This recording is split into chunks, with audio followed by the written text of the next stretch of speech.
Hello, and welcome back to Sinister Sisters. Hello. I am Kat, and this is Shrimp, and we're your Hello. hosts. And today is Sunday, so what that means is that I'm going to climb aboard my soapbox, and I'm going to tell you some things about things. So, Woo. today we're talking about adoption. Specifically, we're going to talk about the dark side of adoption. So, this was prompted by me watching TikTok, as per usual.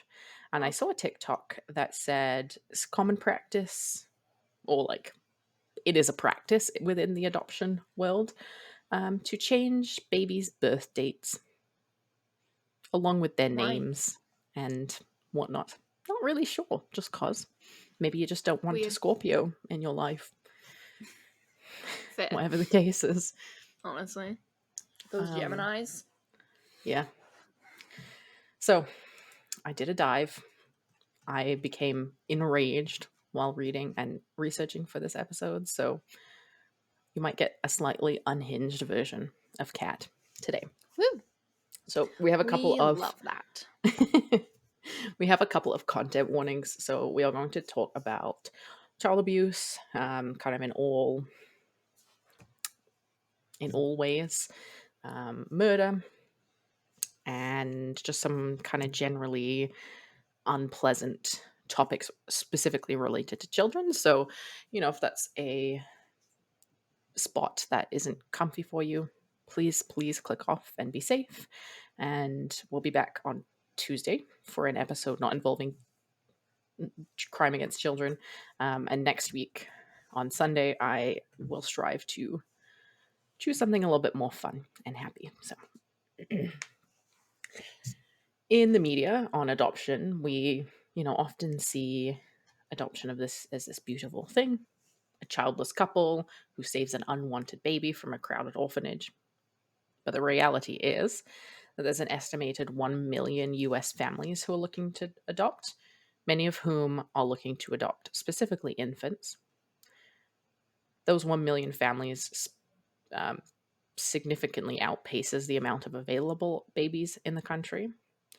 And so some hopeful parents will turn to international adoption, which has its issues, and, adopting from the US foster care system, which again has its issues.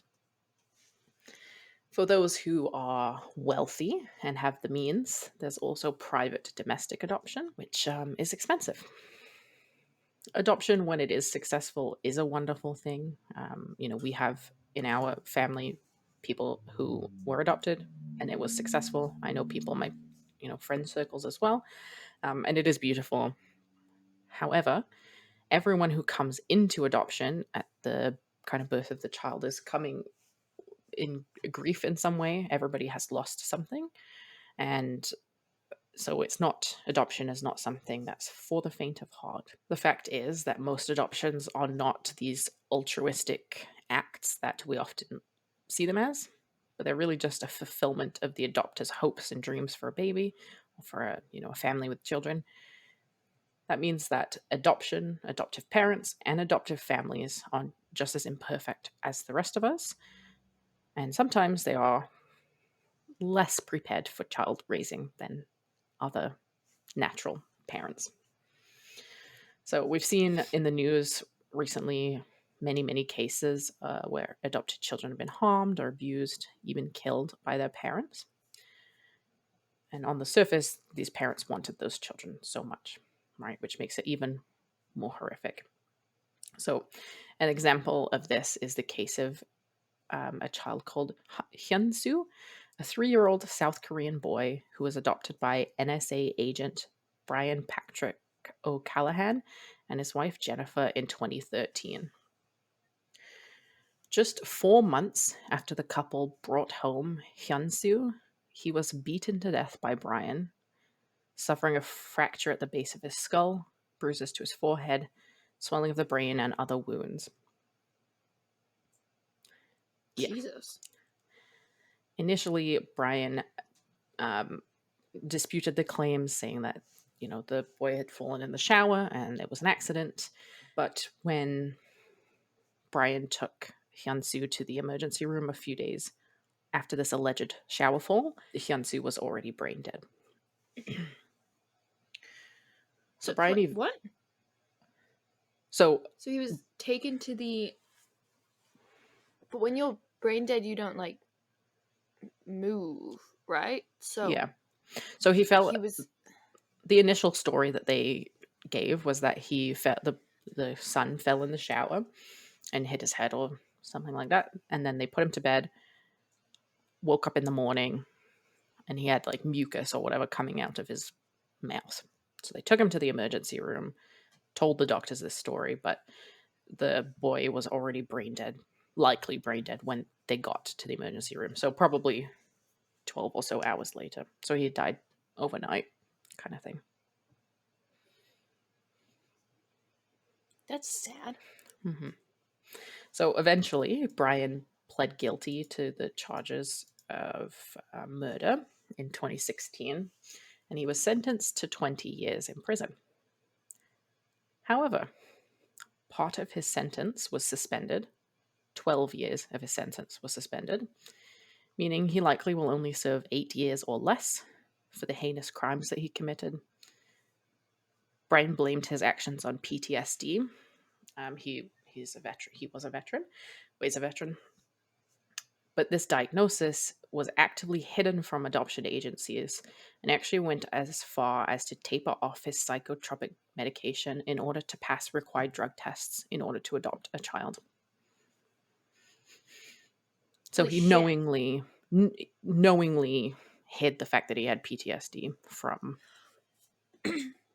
Why was his sentence paused or whatever? You said suspended. It didn't say. And That he was just means given, that he doesn't have to serve it, right? yeah, That part of like it. like part of it will be served. I think usually when your sentence is suspended, you serve that portion in the community, like on parole, essentially, house arrest, whatever. Yeah. So 8 years Killed a for kid. beating to death a child. That's fucked. Yeah. So international adoptees argued at this time that there needs to be a lot more done at the policy level to better protect children that are being adopted. Sometimes within international adoption, adoptive parents will get the children to the United States, and the child does not have US citizenship. So they are considered illegal immigrants at that point, but only the child. And so they can be deported once they become adults to a country that they have really never lived in and have no connections to. But why wouldn't they get citizenship? A lot of adoption agencies, we'll talk about this in a minute as well here, but a lot of adoption agencies aren't registered, they're not accredited. You don't have to have any sort of specific training to start an adoption agency. Yeah. So we'll Oh get to my that. We'll god. get to that. So sometimes um, women or parents are sort of coerced into giving their children up for adoption. So I actually read a news article that spoke about two different mothers who later on in their children's lives searched for the children that they had put up for adoption. One mother's son had been abandoned in a boarding school. The other mother's daughter was simply unwanted. Both of these women were told, if you want them back, you can have them. And so they both formally adopted their children in order to ensure that they received the right care. So they put their kids up for adoption and then found out later that they were given away, basically. Basically, yeah. That they weren't as wanted as on first glance, for whatever reason, right? That's sad. And so, as I mentioned, despite adoption often having positive outcomes, all adoptions are initially created through loss. So, birth parents have to part with their child, and adoptees must part with that birth biological connection to their family. Even adoptees who are placed as newborns can have issues that sometimes leave them with a sense of grief or loss towards their adoption, often mixed with joy at being placed with their adoptive family, and sometimes guilt about feeling sad for missing their families, their birth families, that is. Mm-hmm. According to Considering Adoption, even with quote unquote successful adoptions, there are still many concerns that adoptees may face. So, common among adoptees are struggles with low self esteem, identity issues, or feeling unsure of where they might fit in, difficulty forming emotional attachments, and a sense of grief or loss related to their birth families. Although at this point, most adoptions, especially in North America, are actually open adoptions, there are still lots of adult adoptees who struggle with the negative effects of adoption from that closed adoption era. So these are things like a lack of medical or social history, making it difficult for the adoptees and their children to diagnose health problems, no knowledge of where they inherited some genetic, physical, or personality traits, no answers about why they were placed for adoption, little to no information about their birth family, making it difficult to search for their family if they ever wanted to connect with them, and emotionally complex reunions with their birth family if they are able to find them at all. Much of human identity is shaped by family ties, and in a society that still views families created through adoption as non traditional, this can lead to long term issues for the adopted child as they struggle to define where they fit into their family, so both their biological and adoptive family. Some studies also suggest that adoptees may be at a higher risk for depression, anxiety, learning disabilities, ADHD, and substance abuse.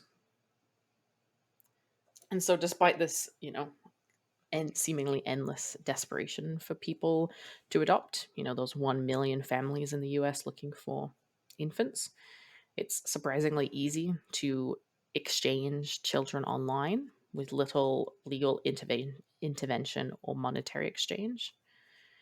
Rehoming communities exist in niche areas of the internet where families with adopted children can post ads to give their troublesome children away. So we saw that with that like YouTube family who got rid of their adopted child. Mm-hmm. I remember reading about that. It was Yeah, horrifying. horrifying. Yeah. What The was Stofas. the Stofas? Yes, thank you. Mm-hmm. Um, so there's actually a Reuters report done somewhat recently that detailed multiple accounts of children who were rehomed. Um, a lot of these individuals were rehomed with other people who had documented pasts of abusing children, physically, sexually, and emotionally. This occurred because the original adoptive parents did not thoroughly vet the family that were taking their child, which is a common experience among rehoming communities. As an average citizen, you don't necessarily have access to all of that information, and so you don't know. However, one mother who was interviewed in this report stated of her 12-year-old adopted daughter, "I would have given her away to a serial killer. I was so desperate." Oh. Yeah, how awful.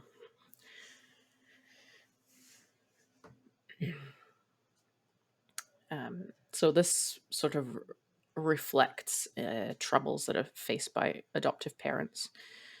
So when you do international adoption, kind of especially is what this piece is focused on, um, you often, especially children who are raised in orphanages, often return to your home with children who have some behavioral or psychiatric problems that hadn't been previously diagnosed or disclosed.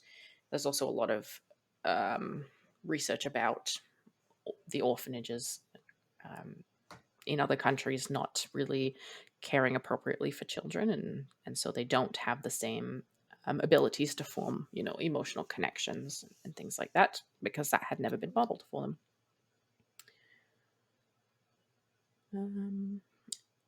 So, in response to Reuters' report, state and federal lawmakers are seeking to introduce some measures aimed at stopping this rehoming phenomenon. And Russia and other nations are calling on the US to account for what has become of the international adoptees. Since the late 1990s, Americans have adopted about 243,000 children from other countries, but no authority actually tracks what happens to these children once they arrive in the US. It's basically you bring a kid Jesus. to the US, and that's the end of seemingly anybody caring. Holy shit.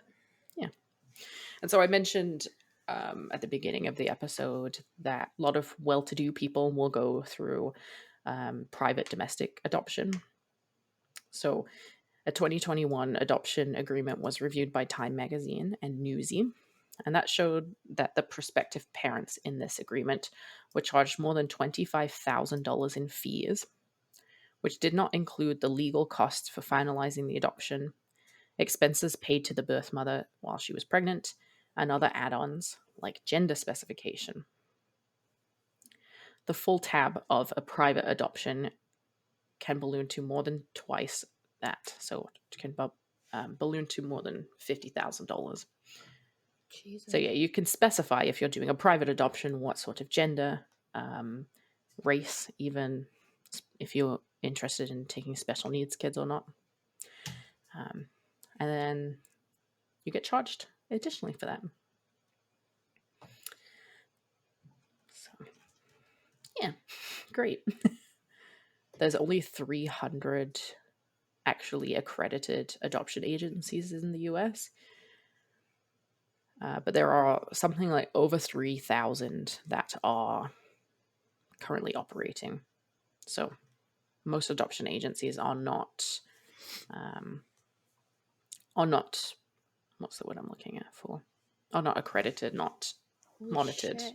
Often Right. they're run by religious organizations, faith-based organizations. I always thought adoption was like this huge, like, process that you had to have, like, lots of lawyers and solid, complete, full background checks on each parent and the other kids that live in the house and the neighbors and. But I Yeah. guess not. I think that's more common with public adoptions, like if you're adopting out of the foster care system, because governments obviously have the access to that sort of information, but it's not Yeah. as common with it's not as common with private adoptions because it seems that um, the idea with these is more of a money making thing than anything else. So Ew. It's kids yeah, for sale. basically, yeah. I That's actually read. gross. I don't have the exact details in here, but I read a story um, of a woman who was homeless and her partner was sentenced to a prison stay shortly after she became pregnant. And she was strongly encouraged to, put the baby up for adoption. So she did. She connected with one of these adoption agencies, and they encouraged her to add all kinds of things onto, like the tab for the adoptive parents to pay out for her. So things like new tires, maternity clothing, um, money for the commissary at the prison where her partner was staying, that sort of thing. Oh my goodness. And then when she sort of began to question her decision to put the baby up for adoption, when she got a little bit more stable, she was essentially told that those adoptive parents are going to expect you to pay all that money back. So she would have had to have purchased her child back, even though it was still in the womb. In So, growing inside of her. yeah, yeah, yeah, Gross. very, yeah. So, according to statistics compiled on adoption.com, which is actually a pro adoption website, um, the mothers who lose their babies to adoption, so the birth mums, often come from higher socioeconomic backgrounds and from intact families. These parents are more likely to be naive than to actually have some sort of reason as to why the baby needs to go up for adoption. They're told that everyone benefits from adoption, and in the absence of any actual information, they believe that that's true. In lower socioeconomic class families, younger adoptable children and babies are systemically taken under the guise of child protection. Many of the mothers who lose their children to adoption have jobs and are seen as caring, competent parents from the perspective of others in their lives, but the government sees them as a source for babies that they can make money off.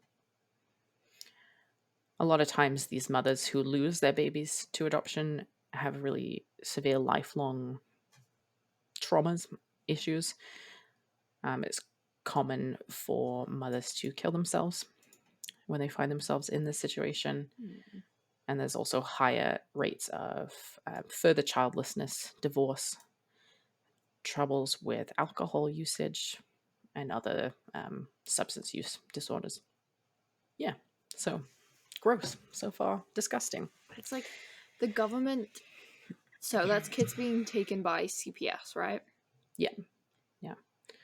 Because so the government can make money off them. They can kind of put babies into the hands of wealthier people, right? Their That's buddies.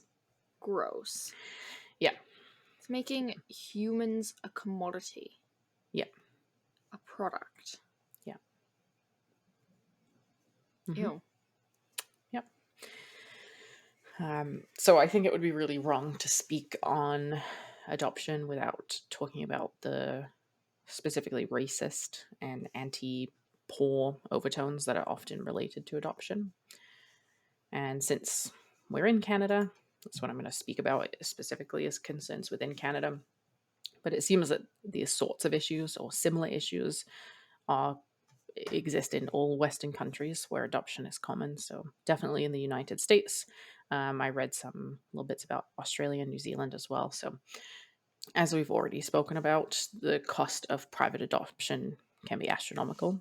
So this means that many adoptive parents come from a place of privilege and they have tens of thousands of dollars available to spend on the potential of adopting a child, Hmm. right? If you do international adoption or domestic adoption, there's always the chance that the mother can change her mind. So you're not always guaranteed a child as a result of spending all that money. Hmm. And so we've kind of already touched on this, but the most cost effective route in Canada is public adoption. So adoption through either a federal or provincial adoption agency. Typically, there's no or very limited amount of cost associated with these public adoptions. According to a pro adoption website called Canada Adopts, quote, the vast majority of children available for adoption are wards of the state, so you don't run into the danger of a birth mother changing her mind. And this made my blood fucking boil. I was pissed. It's not an advantage that birth parents have lost their rights. There are complicated issues, again, tied very closely to racism, that result in parents losing their rights to their children. In Canada, 53.8% of children in foster care are Indigenous, while they only account for 7.7% of the actual child population, according to the 2016 census. And this comes straight from the Government of Canada. So that means that nearly 15,000 adoptive children, nearly 15,000 children in the foster care system in private homes under the age of 15 are Indigenous. So over half. Oh, shit. So this is a very complicated topic, has very long historical roots, and so it's not something that I'm going to be able to cover in extreme detail today. So I'm going to tell a really shortened version. If you're interested, listeners, in hearing a more complete version of this story, let us know, and I'm definitely more than happy to cover it in depth. So The Canadian government began forcibly removing Indigenous children from their families in the 1800s with the residential school system. In 1894, amendments were made to the Indian Act, which made residential school attendance compulsory for all Indigenous children between the ages of 7 and 16 years old. Students in the residential school system faced multitudes of abuse from teachers, administrators, often involving both sexual and physical abuse. They suffered from malnourishment, harsh discipline that would not have been tolerated in any other Canadian school system. Academic research and the final report of the Truth and Reconciliation Committee relay evidence that students were included in several scientific research experiments without their knowledge or their consent, or the consent of their parents. The idea of the residential school systems essentially was to assimilate Indigenous children to become European children, essentially. It's resulted in massive loss of language and culture that is only really just starting to heal. There are lots and lots of Indigenous languages that have gone extinct through the process of residential schools. They were horrible places for the most part. And when they began to close in sort of the 60s and 70s, although it is, I think, important to remember that there were many residential schools that operated until the mid 1990s. The last few were closed in 1996.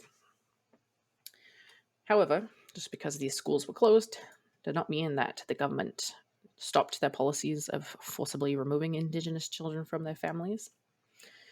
So there's another phenomenon called the 60s scoop, which refers to the mass removal of Indigenous children from their families into the child welfare system. In most cases, this happened without the consent of their families or their bands. Professor Raven Sinclair, who's a running person who studies the effects of 60 scoop and residential schools. She's a social worker, I believe, recounts that she spoke with a social worker from British Columbia who provided the information with tears in my eyes that it was so common practice in BC in the mid-60s to scoop children from their mothers on reserves. Almost all newly born children were taken. The 60 scoop refers to a phase in history. It's not actually an explicit government policy. But yeah, as we mentioned, the state care existed before with the residential school system. The drastic overrepresentation of Indigenous children in the child welfare system accelerated in the 1960s. Most often, these children were placed in middle-class Euro-Canadian families. The overrepresentation continues today. As I said, over half of foster kids in foster care are Indigenous in Canada. Removing children from their families over the past 250 plus years has caused the overrepresentation that we see today. Adults raised in institutional settings, such as residential schools, never had the opportunity to have parenting modeled for them, and as such, they didn't learn any parenting skills from their own parents. We also see this, like I mentioned, in some of those institutional orphanages in other parts of the world where kids don't do well from not being in a home situation. They're also highly likely to be experiencing high levels of trauma, as we mentioned, lots of abuse and horrible things happening in the residential schools and also sometimes in the foster homes as well. So in 1989, Canada helped the UN to draft the Convention on the Rights of the Child, which is an international instrument that set out the minimum standards for human rights of children everywhere. Although Canada helped to draft this convention in the 1980s, in 2007, UNICEF reported that Canada has been slow to honor its commitment to uphold these rights and ensure the well-being of children. The report addressed the situation of Indigenous children specifically. Improvements are urgently needed to ensure that Indigenous children have adequate housing, safe food and water, and protection from environmental contaminants and access to healthcare. Policies continue to be reviewed and revised, but like I said, this is an extremely complex issue, and it really cannot be underestimated how much of a negative effect that this has had on Indigenous peoples, but also Canada as a whole. We have lots we could learn from Indigenous teachings and traditions, and we haven't been able to because we've been doing all these horrible things. So, in conclusion to the episode today, adoption is really not the happy rainbows, unicorns type of family building exercise that we see regularly in television and films, things like that. The issues surrounding adoption are complex and challenging, and as human beings, we really need to work to improve supports and services across the board available to ensure the loss felt through adoption is minimized as much as possible, and that children are actually the focus of the process rather than adults, parents wanting children, and money. When was that thing drafted with the UN and Canada? In 1989. 1989? Yeah, the Convention of the Rights of a Child was drafted. Yeah. Gross that it took until 1989 to like recognize that kids have rights. Literally, yeah. Like they're people.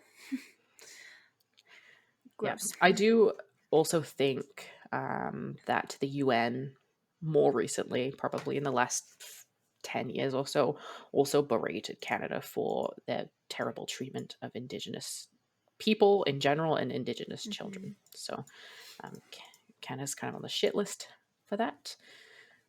Yes. Yeah. So if you listen this far, I would highly suggest that you do some reading and research on the residential school system, the 60 Scoop, Indigenous or atrocities that have happened to Indigenous people in general in Canada. There are, some good recommendations from the Truth and Reconciliation Council. So maybe I'll include a link to that in the episode notes for today. But, learning and finding the truth is the first step to being able to begin to mend these issues. So,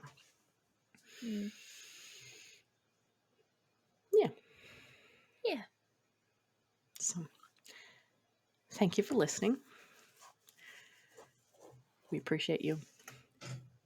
Please follow us on Instagram at sinistersisters.podcast, on TikTok at Sinister Sisters Podcast, on YouTube also at Sinister Sisters Podcast. You can also email us at sinistersisterspod@gmail.com. And we have a case request form in the description boxes, case note areas, and also the Instagram bio. So you can use that to connect with us if you have any specific cases you'd like us to cover, or Instagram DMs or email. We'd love to hear from you and hear what you thought. Yeah. If you're on Spotify, leave us a voice note. Yeah. We'd like to hear the rage in your voice. Please. I think we're going to end this episode by doing a little shout out to Sinister Dad. He was disappointed that we had mentioned Sinister Mum in an episode and not him. So, hi, Sinister Dad. Hey, there's your monocle. Thanks, everyone. Bye. Bye.